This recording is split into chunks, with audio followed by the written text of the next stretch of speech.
Hello everyone, this is me Muskan, your chemistry mentor and I welcome you to e-विद्यालय।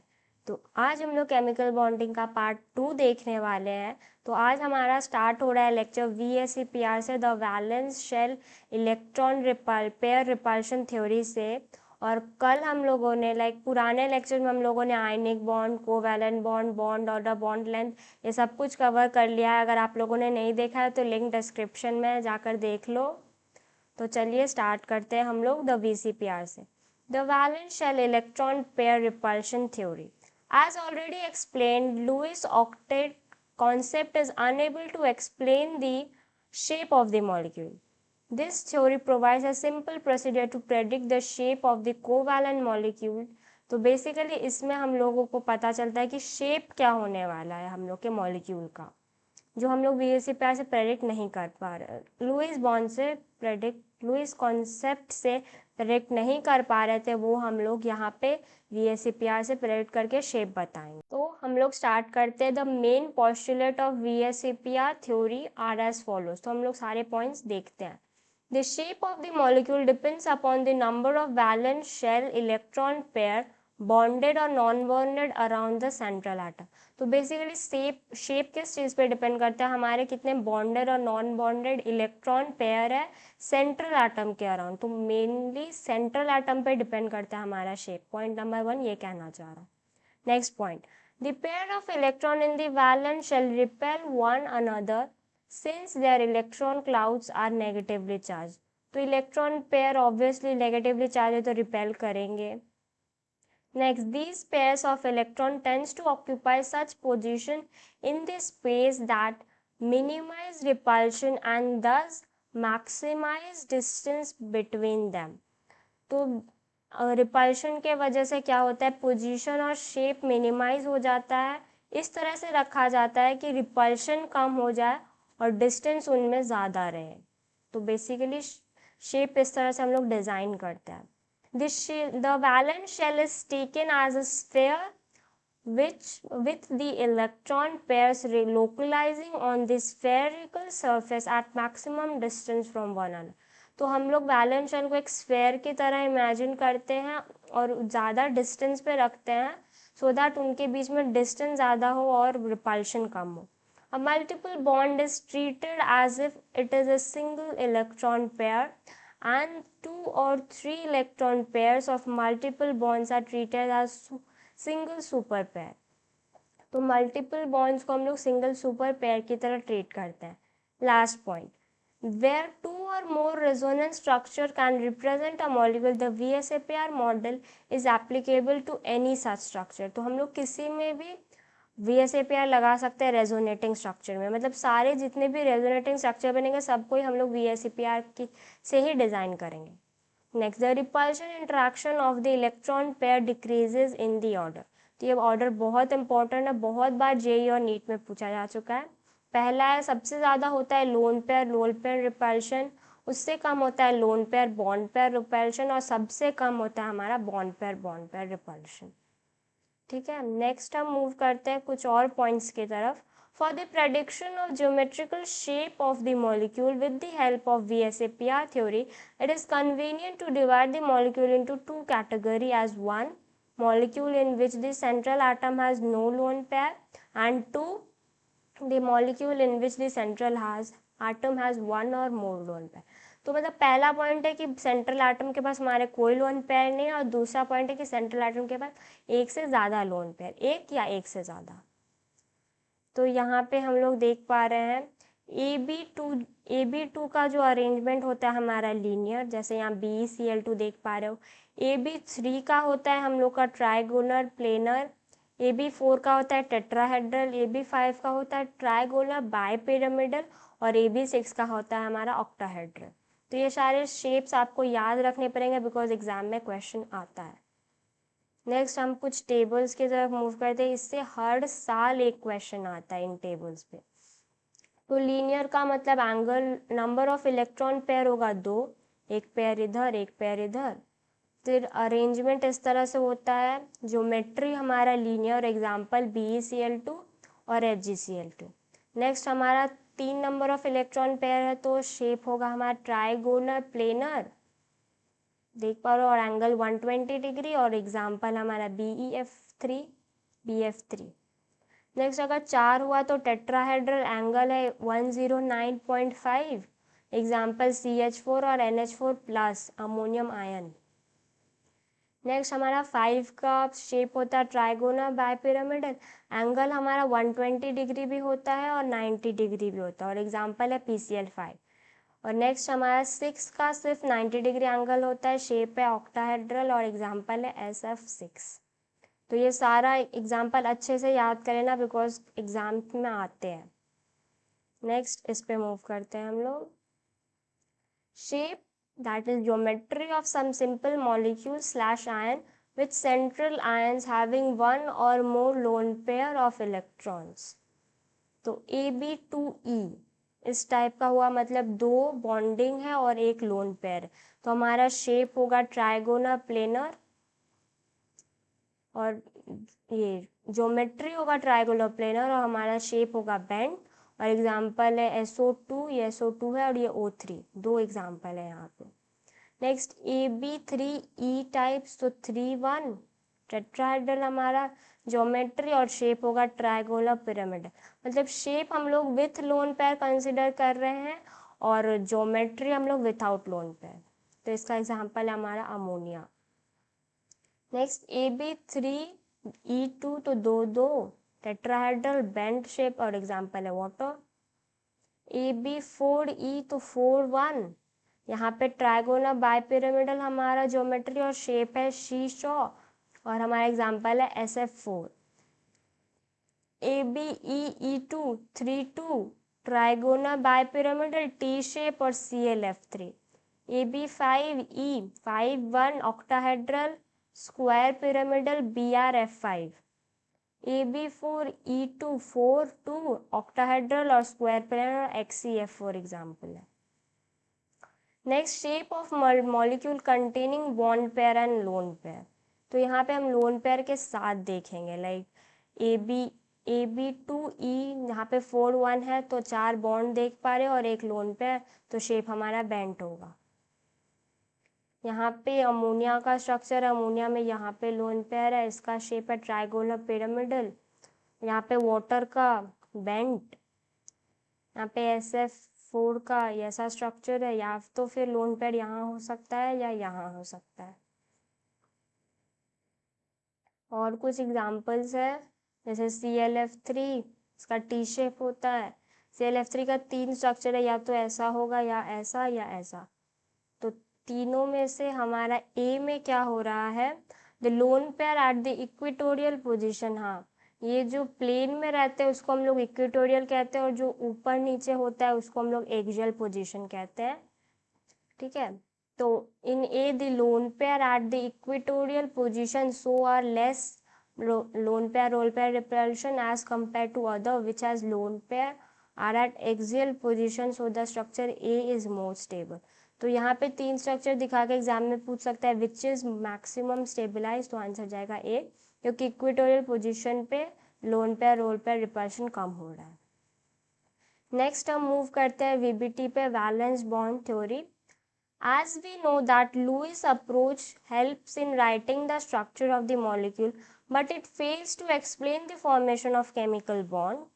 So it also does not give any reason for the difference in the bond dissociation enthalpy and the bond length in the molecule, like Hg मतलब hydrogen का होता है 435.8 kilojoule पर मोल, और F2 का हमारा होता है 155 किलोजूल पर मोल, बट हमारा बॉन्ड लेंथ है 144 पिकोमीटर F2 का, और H2 का 74 पिकोमीटर है। Although in both the cases single covalent bond is formed by sharing of electron pair between the respective atom, it also gives no idea about the shape of polyatomic molecule।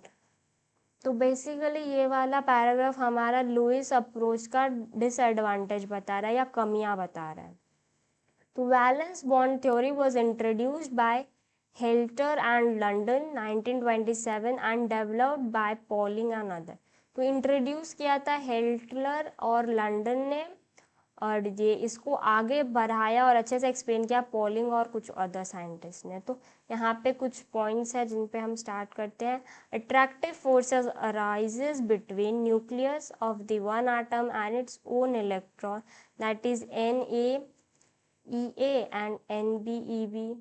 Next, nucleus of one atom and the electron of other atom, that is NaEb, NbEa. Similarly, repulsion arises between electron of two atom Ea and Eb and nuclei of two atom Na and Nb. तो basically ये बोलना चाह रहा है कि attraction हमारा या तो फिर खुद के न्यूक्लियस और इलेक्ट्रॉन के बीच में हो सकता है या खुद का न्यूक्लियस दूसरे के इलेक्ट्रॉन के बीच में हो सकता है, और रिपल्शन हमारा इलेक्ट्रॉन इलेक्ट्रॉन के बीच में होगा और न्यूक्लियस न्यूक्लियस के बीच में। जैसे यहाँ पे देखो ये इलेक्ट्रॉन है और ये हमारा न्यूक्लियस है, तो यहाँ पे अट्रैक्शन हो रहा है, यहाँ पे भी अट्रैक्शन हो रहा है, यहाँ पे अट्रैक्शन हो रहा है। या ये ओल्ड, ये डॉटेड वाला है जो हमारा ओल्ड फोर्स है, और जो पूरा स्ट्रेट लाइन है वो हमारा न्यू फोर्स है। तो पहले एस मतलब पहले माना जाता था बी में, पहले बी में इंटरेक्शन होता, लेकिन जब बॉन्ड बना तो ए में इंटरेक्शन होने लगा। यहाँ पे भी पहले ए में इंटरेक्शन हो रहा था, बट बॉन्ड बनने के बाद ए और बी में इंटरेक्शन होने लगा। तो ए रिपल्शन शो हो रहा है इलेक्ट्रॉन इलेक्ट्रॉन और हमारा न्यूक्लियस न्यूक्लियस के बीच में। तो नेक्स्ट ये ग्राफ बहुत इम्पोर्टेंट है। तो बेसिकली इस ग्राफ में तुम लोग से ये पूछा जा सकता है डिस्टेंस, ये जहाँ पे मिलता है मतलब ऑलमोस्ट स्ट्रेट लाइन बनने जा रहा है तो वहाँ पे क्या शो होता है, तो यहाँ पे डिस्टेंस ऑफ सेपरेशन शो करता है, और जहाँ पे सबसे ज़्यादा डीप है वो हमारा बॉन्ड एनर्जी शो करता है, और यहाँ पे हमारा रेडियस बन रहा है। तो इस ग्राफ को अच्छे से देख लेना, ये सारे जो पॉइंट्स है उससे क्वेश्चन आ सकते हैं। Next, directional properties of bond. तो जो बॉन्ड होता है उसका भी एक डायरेक्शनल प्रॉपर्टी होता है। तो पहला हमारा overlapping of atomic orbital. When atomic orbitals of two atoms come close to form a bond, their overlap may be positive, negative or zero depending upon the sign or the phase and the direction of orientation of amplitude of the orbital wave function in the space. यह figure 4.9 में सब चीज़ अच्छे से explain किया गया। मतलब जो हमारा पॉजिटिव है वो पॉजिटिव के साथ अगर बॉन्ड बना रहा है तो वो पॉजिटिव ओवरलैप होता है, या फिर इन फेज ओवरलैप होता है, और पॉजिटिव नेगेटिव बना रहा है तो नेगेटिव ओवरलैप होता है या आउट ऑफ फेज ओवरलैप होता है। ये हमारा पी जेड के बीच में दिखाया जा रहा है। यहाँ पे पी और एस के बीच में शो हो रहा है। यहाँ पी एक्स और पी एक्स मतलब पी एक्स यहाँ पे दोनों पॉजिटिव पॉजिटिव और नेगेटिव नेगेटिव एक साथ बॉन्ड बना रहे हैं। मतलब पॉजिटिव ओवरलैप हम लोग तब भी बोलेंगे अगर नेगेटिव नेगेटिव एक साथ भी बना रहे हो, मतलब अगर दो चीज़ सिमिलर अगर बॉन्ड बना रहा है तो वो पॉजिटिव ओवरलैप है, अगर दो ऑपोजिट वाले बॉन्ड बना रहे हैं तो वो नेगेटिव ओवरलैप है। यहाँ पे भी y के केस में शो हुआ है। तो ज़ीरो ओवरलैप या फिर out of phase due to different orientation के कारण भी हो सकता है। लाइक यहाँ पे p और s का इस तरह से कोई बॉन्ड नहीं बन सकता, और px और py का भी कोई बॉन्ड नहीं बन सकता। मतलब यहाँ पर एक इंटरन्यूक्लियर एक्सिस लिया हम लोगों ने z, द z के अलॉन्ग जो भी बॉन्ड बनेगा उसको हम लोग सिग्मा कंसिडर करेंगे, और उसके अलावा पी एक्स और वाई के अलॉन्ग अगर बॉन्ड बन रहा है ओवरलैप हो रहा है तो उसको हम लोग पाई बॉन्ड कंसिडर करेंगे। यहाँ पे हम लोगों ने जेड को इंटरन्यूक्लियर एक्सिस कंसिडर करके सॉल्व किया है पूरा। मतलब ये एग्जाम्पल हमारा जेड को इंटरन्यूक्लियर एक्सिस मान के बताया गया है। नेक्स्ट कुछ एग्जाम्पल है, हम लोग को शेप पता है CH4 का टेट्राहेड्रल होता है, NH3 का पिरामिडल होता है और H2O का बेंट होता है। ये बहुत मतलब जितनी बार हर बार ही क्वेश्चन आ ही जाता है जेई में, तो किसी ना किसी शिफ्ट में, तो अच्छे से याद कर लेना। Next, type of overlapping and nature of covalent bond. तो पहला है सिग्मा। सिग्मा बॉन्ड कैसे बनता है, तो एस के ओवरलैप से सिग्मा बॉन्ड बनता है, या एस पी के ओवरलैप से, और this type of overlap occurs between half filled s orbital and one atom and half filled p orbital of another atom. मतलब s और p का हमारा इस तरह से मतलब न्यूक्लियर इंटरन्यूक्लियर एक्सिस हमारा सेम होना चाहिए, तभी ये फॉर्म करेगा बॉन्ड। नहीं तो पिछले वाले पेज में हमने जैसे देखा था कि दोनों का ये अलग हो जाएगा तो ज़ीरो बॉन्ड बनेगा, तो उस तरह हो जाएगा। लाइक यहाँ पर हम लोगों ने देखा था ज़ीरो ओवरलैप बन गया था अगर ओरिएंटेशन अलग हुआ तो यहाँ पे भी सेम, अगर ओरिएंटेशन अलग हुआ तो ज़ीरो ओवरलैप बन जाएगा। PP overlap. This type of overlap takes place between half-filled p orbital and two approaching atoms. मतलब दोनों का हाफ फिल्ड रहेगा और दोनों एक साथ बॉन्ड बनाएंगे, तो हमारा p ओवरलैप हो गया। नेक्स्ट हम मूव करते हैं, तो ये तीन केस हो सकते हैं, या SS ओवरलैप, SP ओवरलैप और PP ओवरलैप हमारे सिग्मा के केस में। अब हम देखते हैं पाई के केस में क्या होगा। तो पाई के केस में हमारा p बॉन्ड ओवरलैप करेगा, बट उनका इंटर न्यूक्लियर एक्सिस जो होगा वो डिफरेंट होगा जो हम लोगों ने सिग्मा से कंसिडर किया है। लाइक सिग्मा का अगर मान लो हमने z कंसिडर किया है, तो यहाँ पे x और y हमारा पाई बॉन्ड बनाएंगे। तो अब नेक्स्ट कंसिडर करते हैं strength of sigma and pi bond. Basically, the strength of a bond depends upon the extent of overlapping. In case of sigma bond, the overlapping of orbitals takes place to a larger extent, hence it is stronger as compared to the pi bond where the extent of overlapping occurs to a smaller extent. Further, it is important to note that in the formation of multiple bonds between two atoms of the molecule, pi bond is formed in addition to the sigma bond.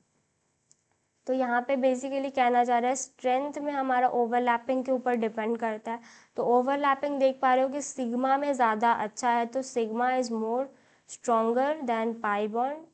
और further एक important note बताएगा कि multiple bond अगर consider कर रहे हैं तो pi bond बनता है जिसका ज़्यादा स्ट्रेंथ होता है as compare to sigma bond. Next hybridization पे मूव करते हैं। In order to explain the characteristic geometrical shape of the polyatomic molecule like CH4NH3H2O, it extra Pauling introduced the concept of hybridization. तो hybridization हमारे Pauling sir ने introduce किया था। According to him, the atomic orbitals combine to form a new set of equivalent orbital known as hybrid orbital.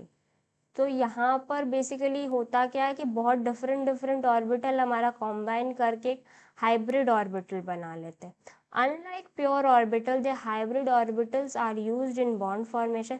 This phenomena is known as hybridization. और इसका definition है which can be defined as the process of intermixing of the orbitals of the slightly different energies so as to redistribute their energy, resulting in the formation of new set of orbital of equivalent energy and shape.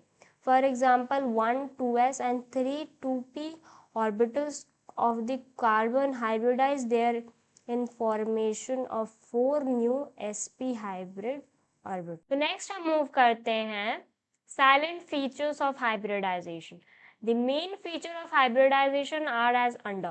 The number of hybrids orbital is equal to number of atomic orbital that get hybridized. मतलब जितने number of hybridized orbital हम लोग को मिल रहा है वो equal होता है कितने orbital involved है, atomic orbital involved है hybridization में. The hybrids orbitals are always equivalent in shape and energy. तो वो जो हाइब्रिड ऑर्बिटल होते हैं उनका एनर्जी, सारे का एनर्जी और शेप सेम होता है। Next, the hybrid orbitals are more effective in forming stable bond than pure atomic orbital, ये ज़्यादा स्टेबल होते हैं। Next, these hybrid orbitals are directed in space in some preferred direction to have minimum repulsion between electron pair and thus a stable arrangement. Therefore, the type of hybridization indicates the geometry of the molecule. तो किस type का hybridisation होगा ये geometry को भी decide करता है। Next, important conditions क्या है वो भी देख लेते हैं। 4 कंडीशंस है। the orbitals present in the valence shell of the atoms are hybridized. The orbitals undergoing hybridization should have almost equal energy. Promotion of electron is not essentially conditioned prior to hybridization. It is not necessary that only half-filled orbital participate in hybridization. In some cases, even filled orbital in the valence shell take part in hybridization. तो basically ये सारे points कहना क्या चाह रहा है कि orbital जो होता है वो प्रेजेंट होता है हमारे वैलेंस शेल में, वही इन्वॉल्व होते हैं हमारे हाइब्रिडाइजेशन। फिर हाइब्रिडाइजेशन होने के बाद सबका एनर्जी ऑलमोस्ट सेम रहता है, लाइक 2s का हाइब्रिडाइजेशन 2p के साथ ही होगा, 3p के साथ नहीं होगा, क्योंकि दोनों मतलब जिनका एनर्जी इक्वल होता है वही पार्टिसिपेट कर सकते हैं हाइब्रिडाइजेशन। और फिर हाइब्रिडाइजेशन के वक्त हम लोग कैसे इलेक्ट्रॉन को आगे पीछे नहीं कर सकते हैं, हाइब्रिडाइजेशन के बाद कर सकते हैं। फिर ज़रूरी नहीं कि हाफ फील्ड ही हो तभी वो हाइब्रिडाइजेशन शो करेगा, फुल फील्ड भी कभी कभार शो करता है। तो हम लोग टाइप ऑफ हाइब्रिडाइजेशन स्टार्ट करते हैं। तो पहला हमारा है sp हाइब्रिडाइजेशन। तो इसमें हमारा बेसिकली z होता है इंटरन्यूक्लियर एक्सिस, तो हमारा s और pz इन्वॉल्व होता है, और 50% हमारा s कैरेक्टर होता है, 50% p कैरेक्टर होता है। फिर एक एग्जांपल हम लोग देख लेते हैं, BeCl2। The ground state electronic configuration of Be is 1s2 2s2, ground state configuration है बेरिलियम का। फिर एक्साइटेड स्टेट में 2s electron is promoted to vacant 2p orbital to account for its bivalency, मतलब उसको एक्साइट करके हम लोग 2s को डिवाइड करके 2p, मतलब 2s2 है ना, तो 2s1 और 2p1 में डिवाइड कर देते हैं। 1 मतलब एक इलेक्ट्रॉन 2s के पास रहता है और एक इलेक्ट्रॉन हमारा 2p के पास रहता है। उसके बाद हाइब्रिडाइजेशन होके हमारा 2sp हाइब्रिडाइज ऑर्बिटल बनता है। तो इसका एंगल होता है 180 डिग्री, बहुत इंपॉर्टेंट एंगल 180 डिग्री। फिर यहाँ पे each of the sp hybrids overlap with the 2p orbital of chlorine axially and form 2 beryllium chloride sigma bond। तो बेसिकली ये रहा हमारा sp हाइब्रिडाइज्ड बेरिलियम का स्ट्रक्चर। तो ये रहा z इंटरन्यूक्लियर एक्सिस है हमारा, ये रहा प्लस वाला और अंदर हमारा माइनस दिख रहा है। तो ये हमारा PCl का PZ के साथ बॉन्ड बनाते हैं, तो यहाँ पे एक बॉन्ड इस तरफ बन रहा है और एक बॉन्ड इस तरफ बन रहा है। तो हमारा ये रहा hybrid structure of BeCl2 molecule. Next हम मूव करते हैं sp2 हाइब्रिडाइजेशन पे। तो यहाँ पे बेसिकली 3 इक्विवेलेंट ऑफ sp2, मतलब हमारा एक s ऑर्बिटल और 2 p ऑर्बिटल इन्वॉल्व होते हैं। एग्जाम्पल है हमारा यहाँ BeCl3। तो हमारा ये रहा नॉर्मल ग्राउंड स्टेट में electronic configuration 1s2 2s2 2p1। फिर इसको एक्साइट करके 1 electron in 2s and vacant p में हम लोग डाल देते हैं बाकी के इलेक्ट्रॉन्स। तो एक इलेक्ट्रॉन हमारा 2s पे और 2 इलेक्ट्रॉन हमारा 2p पे रहता है, और फिर सारे कॉम्बाइन करके हमारा 3sp2 हाइब्रिड ऑर्बिटल बना देते हैं। तो these 3 hybrid orbitals so formed are oriented in the triangular planar arrangement। तो इसका शेप हमारा होता है ट्रायंगुलर प्लेनर, और ये फिर 2p जो हमारा क्लोरीन का होता है वो सारे फॉर्म करते हैं इसके साथ बॉन्ड, और एंगल यहाँ पे होता है 120 डिग्री। तो हमारा sp में एंगल होता है 180 और sp2 में एंगल होता है 120। नेक्स्ट हम मूव करते हैं sp3 हाइब्रिडाइजेशन। यहाँ पे example basically methane that is CH4 का ले रहे हैं हम लोग। तो यहाँ पे हमारा एक s और 3 p ऑर्बिटल इन्वॉल्व होता है। तो यहाँ पे कैरेक्टर, यहाँ हर बार पूछा जाता है परसेंटेज। तो परसेंटेज s का होता है हमारा 25 और 75 हमारा p का कैरेक्टर का परसेंटेज होता है। फिर यहाँ पे एंगल है 109.5 डिग्री sp। तो यहाँ पे sp में ऐसा स्ट्रक्चर है हमारा मीथेन का, मतलब हाइड्रोजन का s ऑर्बिटल के साथ बॉन्ड बना रहा है हमारा ये sp3 हाइब्रिडाइज कार्बन का ऑर्बिटल्स। ठीक है, तो नेक्स्ट हम एक और एग्जांपल देखते हैं। NH3 और वाटर का, ये दोनों भी हमारे sp3 ही हाइब्रिडाइज्ड है। तो ये रहा हमारा स्ट्रक्चर NH3 का। यहाँ पे बेसिकली एक लोन पेयर रहता है जो कि sp3 हाइब्रिडाइज्ड रहता है। तो यहाँ पे एंगल हमारा 107 होता है। ये एक्सेप्शन है क्योंकि लोन पेयर और बॉन्ड पेयर में रिपल्शन की वजह से ये एंगल हमारा 109 से कम होके 107 हो जाता है। नेक्स्ट हमारा वाटर में भी एंगल कम हो जाता है, एंगल होता है 104.5। ये अमोनिया से भी कम है क्योंकि यहाँ पे 2 लोन पेयर है। तो ये वी शेप या फिर हम बोल सकते हैं एंगुलर ज्योमेट्री होता है इसका वाटर का, और यहाँ पे इसका शेप होता है पिरामिडल। तो हाइब्रिडाइजेशन सेम है, मतलब यहाँ पे तुम देख पा रहे हो अमोनिया, CH4 और वाटर तीनों का हाइब्रिडाइजेशन sp ही है, sp3 ही है, बट सबका एंगल और ये स्ट्रक्चर डिफरेंट है। तो ये हम लोग को याद करना, और इसी पे क्वेश्चन बनता है कि हाइब्रिडाइजेशन सेम है तो एंगल का ऑर्डर पूछ सकता है, लाइक सबसे ज़्यादा हमारा एंगल है CH4 का, उसके बाद अमोनिया का, और उसके बाद वाटर का। या फिर हमारा ये शेप पूछ सकता है कि इसका शेप क्या है, इसका है हमारा टेट्राहेड्रल CH4 का, अमोनिया का हमारा शेप है पिरामिडल, और हमारा इसका वाटर का है वी शेप या बेंट शेप। तो ये सारे डिफरेंट डिफरेंट क्वेश्चन जो यहाँ से बन सकते हैं।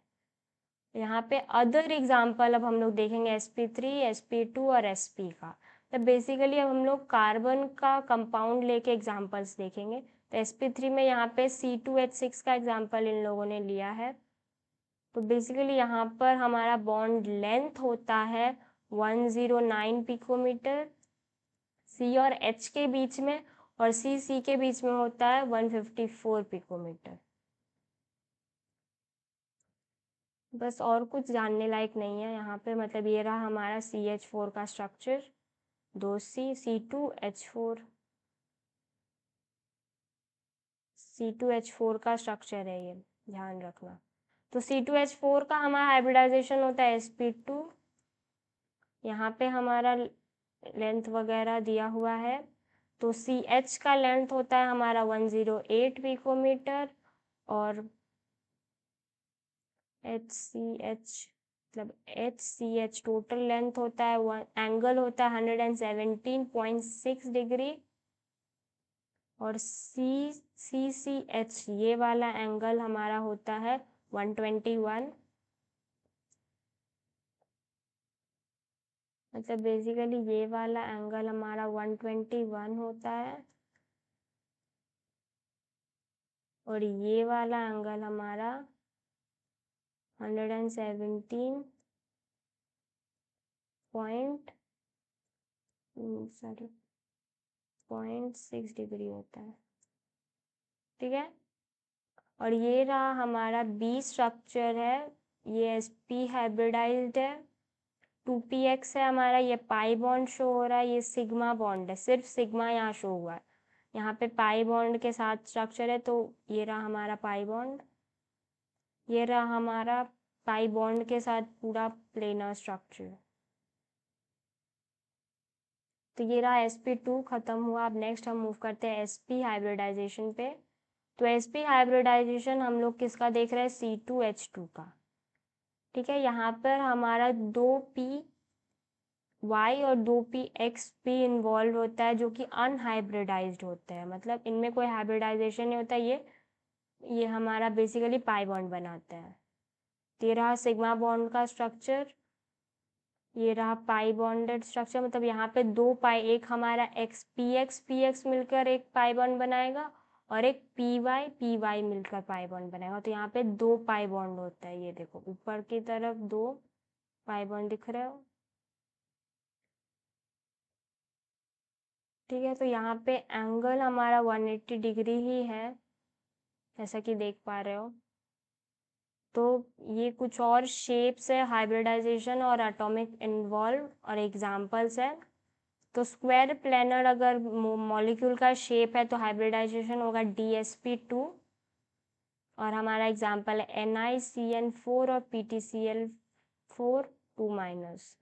फिर ट्राइगोनल बायपिरामिडल अगर शेप है तो हाइब्रिडाइजेशन होगा sp3D, PF5 PCl5 square pyramidal है तो हमारा BrF5 होगा, और ऑक्टाहेड्रल में हमारा sp3d2 या d2sp3 दोनों में से कुछ भी हो सकता है। और एग्जाम्पल है SF6 CrF6 whole 3- CO NH3 whole 6 3+। तो नेक्स्ट हम लोग PCl5 का देखते हैं कि कैसे बनता है ये sp3d हाइब्रिडाइज्ड। तो बेसिकली ये हमारा ग्राउंड स्टेट में है, उसके बाद एक्साइटेड स्टेट में लेके जाएंगे तो ये जो हमारा 3s में 2 इलेक्ट्रॉन दिख रहा है, इसका 1 इलेक्ट्रॉन हमारा चला जाएगा इस तरफ वेकेंट 3d में, और ये हमारा क्लोरीन एज यूजुअल है। फिर सारे में से सारा बॉन्ड बनाएंगे sp3d, और सब में क्लोरीन हमारा बॉन्ड करके एक एक इलेक्ट्रॉन दे देगा।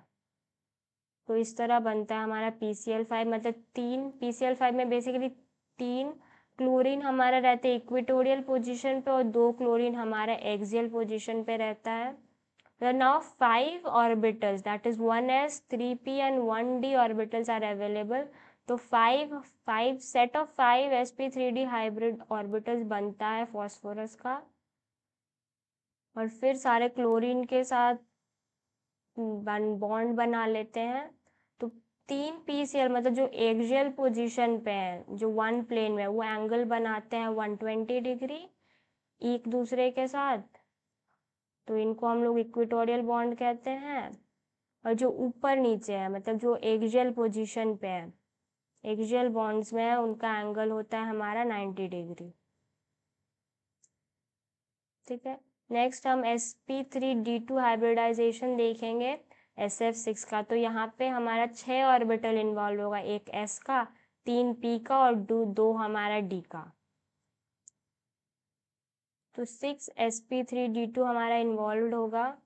तो यहाँ पे बेसिकली 2 यहाँ पे फिल्ड है, मतलब एक हमारा 3s फुल फिल्ड है और एक हमारा 3p फुल फिल्ड है। तो ये एक्साइटेड स्टेट में सारे इलेक्ट्रॉन वेकेंट d में डाल देंगे और फिर फ्लोरीन इसके साथ बॉन्ड बना लेगा और अपना अपना इलेक्ट्रॉन डाल देगा। तो ऐसा कुछ स्ट्रक्चर देखने को मिलता है, दैट इज ऑक्टाहेड्रल ज्योमेट्री होता है हमारा SF6 मॉलिक्यूल का। सो एम मॉलिक्यूलर ऑर्बिटल थ्योरी हम लोग कल कवर करेंगे। तो आज के लिए इतना ही। अगर वीडियो पसंद आए तो लाइक शेयर एंड सब्सक्राइब, और कमेंट में बताना कि अगर कोई भी डाउट हो, कुछ भी पोर्शन समझ में नहीं आया हो तो।